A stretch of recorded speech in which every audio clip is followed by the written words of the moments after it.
On the grand stage of the galaxy, strength is displayed with glittering warships and guards armed with plasma rifles. Power is something you can see, something you can measure. Then the humans arrived. Their new ambassador was a quiet, stoic man, and his security detail was an insult. A single, small, unassuming woman who carried no weapons. The elder races of the Galactic Council saw this as weakness, as arrogance, as a fatal miscalculation. They were about to learn that the most dangerous threats are the ones you can't see at all. Why would humanity send a lone, unarmed woman to protect their most important diplomat in a station full of enemies? When a trap of perfect, undetectable manipulation is sprung, how can it be dismantled from the outside? And what terrifying truth about human protectors will be revealed, a truth that will make the galaxy's most powerful warlords question the very nature of security? When the Galactic Council found out why human diplomatic guards carry no weapons to meetings. Before we enter the chamber, ensure your subscription is active. Your support for the channel ensures these stories are told. Like this video and join our diplomatic mission. Alright, let's begin the story. Then, High Emissary Valen of the Signan Combine watched the human delegation approach, a frown creasing his scaled brow. The new human ambassador, Eris Thorn, was a tall, stoic man with a reputation for being unervingly direct. But it wasn't the ambassador that bothered Valen. It was his security, a single, small woman who walked a pace behind him. Her name was Specialist Eva Rostova, and according to the station's security manifest, she was completely unarmed. An insult, Valen muttered to his aide. Does he think so little of us? Or is he that arrogant? Every other species brought a proper security detail. The Kthar warlords brought their hulking brutes in full battle armor. The Technate Inquisitors were flanked by silent, floating combat drones. Valen himself had 4 Signan guards, each armed with neural stun batons. But the humans, they sent one small woman. With nothing. Perhaps they are fools, his aide suggested. Fools don't develop quantum entanglement communicators in under a century, Valen countered. No, this is a message. I just don't know what it's saying yet. The first meeting on the agenda was a private consultation with Inquisitors Lisk of the Technate. The Technate were masters of information and subtle influence, and Zlisk was their most skilled practitioner. Ambassador Thorn, Zlisk greeted them, his synthesized voice smooth as polished chrome. And Specialist Rostova. A pleasure. His optical sensors, a cluster of glowing red lights, focused on Eva for a fraction of a second too long. Your security is deficient. She is all I require, Thorn said, his tone flat. Of course, Zlisk purred. I have the sensitive star charts you requested in my private data vault. The walls are shielded against all external signals to ensure absolute privacy for our discussion. Valen, who was observing the interaction from a nearby alcove, felt a chill. Zlisk's data vault was infamous. Rumor had it that it was laced with subsonic frequencies, undetectable by most species, designed to induce a state of heightened compliance and weaken cognitive defenses. It was the perfect trap for a diplomat. I will await you outside, Ambassador, Specialist Rostova said. She took up a simple parade rest stance beside the vault's massive, seamless door. Thorn nodded and followed Zlisk inside. The door hissed shut, leaving Rostova alone in the silent, empty corridor. Valen watched, intrigued. The human had just walked into the spider's parlor, and his lone guard was locked out, helpless. This was either supreme confidence or supreme stupidity. For an hour, nothing happened. Rostova stood perfectly still, her eyes closed, her breathing slow and even. She looked like she was meditating. Then, chaos. Alarms blared across the station. Red emergency lights bathed the corridor in a pulsing, crimson glow. Security breach. Security breach in the Technate sector. Unauthorized access attempted from Secure Data Vault Zeta 9. Zeta 9. Zlisk's vault. Before Valen could even process what was happening, a squad of station security drones stormed down the corridor. They forced open the vault door. Inside, they found Inquisitor Zlisk restrained by his own automated security field, Rith. ING in the crackling energy. Ambassador Thorn stood calmly in the center of the room, looking down at him with a disappointed expression. A small, almost invisible panel on the wall was open, revealing the disabled subsonic frequency emitter. I am disappointed, Inquisitor, Thorn said, his voice echoing out into the corridor. I came to discuss star charts, not to have my neural interface violated while you attempted to illegally access my diplomatic credentials. Zlisk shrieked, his translator spitting static and rage. It's a trick. The human framed me. It's impossible. The vault is shielded. But the security logs were undeniable. The access attempt had come from Zlisk's personal terminal, inside the vault, at that exact moment. As Zlisk was dragged away by the security drones, Valen stared at Specialist Rostova. She hadn't moved. Her eyes were still closed. She hadn't done a thing. How? The incident with the Technate sent ripples of confusion through the council. But the Kthar Imperium saw it as an opportunity. Warlord Grak, a mountain of muscle and aggression, saw the humans as weaklings who fought with tricks, not strength. He and his 4 brutes, each one twice the size of a human, cornered the human delegation in a wide transport hub on their way to the next session. Human, Grak rumbled, stepping in front of Ambassador Thorn.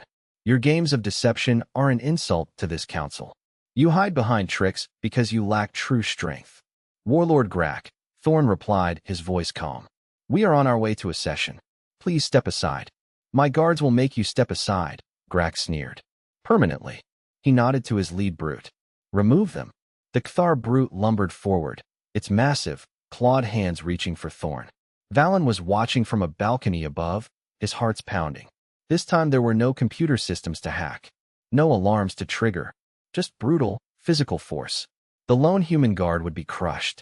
Specialist Rostova moved. But she didn't attack. She took one quick step back, her foot tapping the activation plate of a nearby luggage transport droid. The droid, programmed to move cargo along the magnetic lines on the floor, whirred to life. It shot forward, directly into the path of the charging Kthar brute. The brute, its attention fixed on Thorn, didn't see it coming. It tripped over the droid, its massive weight carrying it forward in an uncontrolled stumble. And in that single, split second of imbalance, Rostova acted. She didn't throw a powerful punch. She didn't engage in a test of strength. She moved like water flowing around a rock. As the brute stumbled past her, her hand darted out.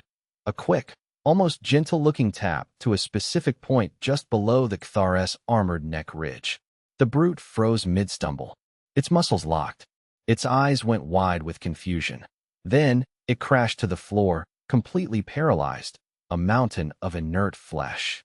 The other 3 brutes stared, their primitive brains unable to process how their strongest warrior had been felled by a single, tiny human. Rostova was already in motion again. She grabbed a cleaning drone that was polishing the floor, spun it, and sent it sliding across the polished surface. It slammed into the legs of another brute, sending it off balance. As it fell, it knocked into the third.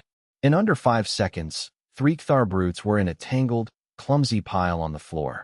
The 4th stared at Rostova, then at his fallen comrades, then back at Rostova. He raised his hands in a gesture of surrender. As I said, Ambassador Thorn said to the stunned Warlord Grak, without even looking back at the chaos.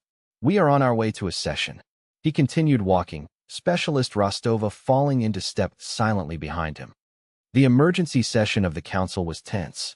The delegates were no longer curious. They were afraid. First, they dismantle our most subtle agent with a security breach that was technologically impossible, High Emissary Valen said, his voice tight. Then, a single, unarmed guard neutralizes 4 Kthar brutes, warriors bred for combat, without breaking a sweat. We demand an explanation, Ambassador Thorn. Ambassador Thorn stood at the central podium. Specialist Rostova stood behind him, as still and silent as a statue. You have demanded to know why my security carries no weapons, Thorn began. You have speculated that we are arrogant or foolish. The truth is far simpler. He looked around the chamber. We don't allow our diplomatic security specialists to carry weapons, because they are weapons. A murmur of fear went through the chamber. You misunderstand, Thorn continued. That is not a boast. It is a doctrine, a philosophy born from a history you find primitive, but which has taught us lessons you have long forgotten. He gestured to Rostova. Specialist Rostova did not defeat the Technate Inquisitor with a hidden device. She is a master of network infiltration. She gained access to the station's core systems the moment we arrived. She was watching Inquisitor Zlisk through his own private sensors. When he activated his subsonic device, She simply allowed his own system's security protocols to interpret the illegal energy signature as an attack on my neural interface, triggering his own containment field. The Technate delegation went rigid with shock. Their systems had been compromised from the moment the humans arrived. And she did not defeat Warlord Grax's guards with superior strength, Thorn went on. She used her environment, her intellect, and a precise knowledge of Cthar anatomy. A single, perfectly placed strike to a primary nerve cluster is more effective than any plasma blast. It requires no energy, leaves no collateral damage, and is impossible to defend against if you do not see it coming. This is a violation of all civilized norms of security. Valen protested. Security is a visible deterrent. Soldiers, weapons, not ghosts and assassins. That is where your philosophy and ours diverge, Thorn said. You believe security is about winning a fight. We believe security is about ensuring a fight never happens in the first place. Or if it does, ending it so quickly and efficiently that your opponent does not have time to understand what has happened. This capability, is it unique to Specialist Rostova? A delegate asked, its voice trembling. Thorn looked at the small, quiet woman standing behind him. No, he said simply. This is the standard. Every human diplomatic security specialist undergoes a minimum of 15 years of training. They are not just soldiers. They are not just spies. They are not just hackers. They are all three, integrated into a single, seamless unit. They are masters of what we call the spectrum of conflict, from polite conversation to network infiltration to, if necessary, the precise and silent application of physical force. He let that sink in. We do not bring weapons into this chamber, High Emissary, because to do so would be redundant. The most dangerous weapon humanity has ever created is a single, determined human being. We choose not to arm them further because we have learned that the mind is a far more effective tool than a plasma rifle. We also do it as a courtesy, he added, his voice softening slightly. A sign of respect. It is our way of showing that we are operating in polite mode. The phrase from the old human psychological profiles sent a new wave of fear through the room. Specialist Rostova, Thorn said, without turning. Could you have killed those Cthar brutes? Eva Rostova spoke for the first time. Her voice was quiet, melodic, and absolutely terrifying. Yes, Ambassador. In 17 different ways. Disabling them was more efficient. High Emissary Valen stared at the small, unarmed woman. He thought of her meditating outside the vault. He thought of her gentle tap on the Cthar's neck. He finally understood the message humanity had been sending. It wasn't a message of arrogance or foolishness. It was a warning. They had sent a single guard because a single guard was all that was necessary. They had sent an unarmed guard to show that they could win without ever needing to draw a weapon. It was the ultimate display of power.